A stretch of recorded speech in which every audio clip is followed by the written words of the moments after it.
nim sikreto kay ano makusog ka lagi hapon yan na.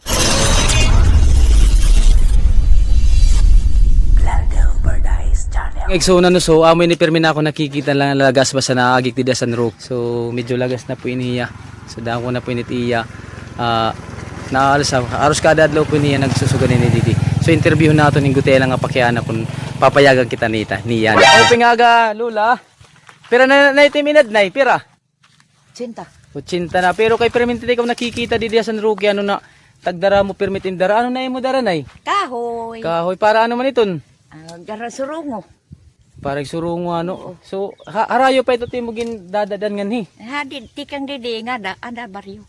So ano man nay kay baga medyo okay pa man na dati mo kuan. Okay, nahinay gad. Nahinay la maida ka na ginaabot nga mga balatian naton kalawasan. Magtaon magbanhod. Magbanhod la pero kay ano man nay nagsusugad ka pa ini. Kay wala mo ko intay nasusugo. Waray kami nasusugo ano. Do yan. So hinihinaan nay taga Barangay San Roque ni ano na ano. So adlaw-adlaw ka ba nay nakadit uma? Oo. So praktisado gihapon ano. So nay, maupay nga aga no sana pagbalik ko natin ano makabulig gihapon ako ay mo sunod nga mga panahon. So mga viewers naton, so kung may dapo kamo ibubulig ano pahat aton yan na kananay taga Barangay San Roque. Ano aton na ngaran nay? Rosita, Lola Rosita. So kung may dapo kamo ibubulig iya bisan la guti ay para gihapon niya maibisan gyapit iya kagulanan kayo cinta na iya ka. Cinta na tiya pero adi lagi dadara. Dapo ini nga kahoy mabugat po niya kay mismo nga ni akong kukuri na kini. So sa mga viewers natin diyan, shout out po kay Lola Rosita. Mabuhay ka po Lola, nga bisan man sugad dinit aton mga pangidaron nano.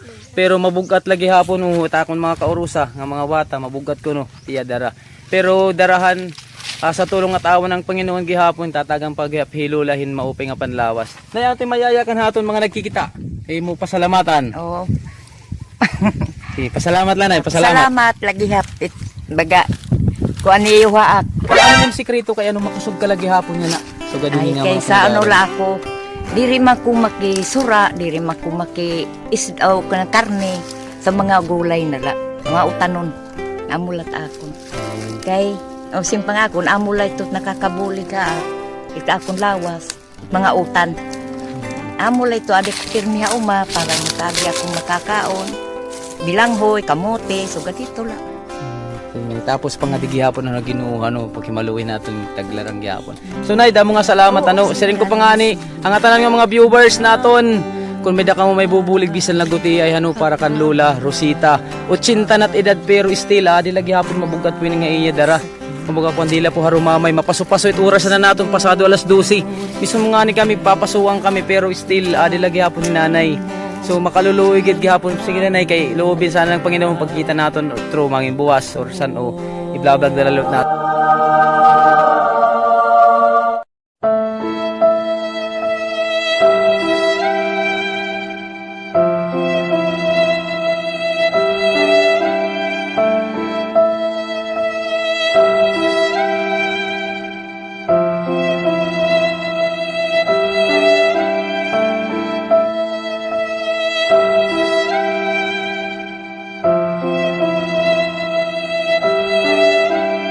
Mga igsoon, so taton niya na oras alas 12 gis.